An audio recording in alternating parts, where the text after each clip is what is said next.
Hello বন্ধুরা, আজ আমি ইন্ডিয়ান বাইক গেমিং থ্রিতে তিনটি বাইক কিনেছি, পালসার R15 KTM।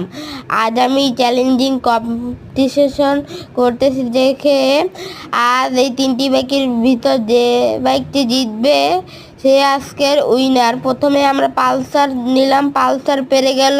এখন দ্বিতীয়তে R15 পালা।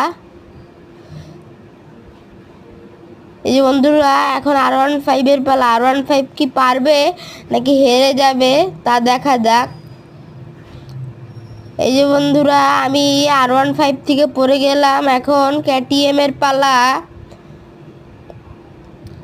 এই যে বন্ধুরা, আমাদের সামনে আছে KTM। তোমরা যদি চাও KTM জিতে তাহলে তোমরা লাইক এবং সাবস্ক্রাইব করো। এই যে KTM এই গাড়িগুলোর উপর দিয়ে জাম্প দিল, সবার আগে পৌঁছিয়েছে এবং উইনার হয়েছে। বন্ধুরা, তোমরা লাইক এবং সাবস্ক্রাইব করেছো দেখে KTM জিতেছে।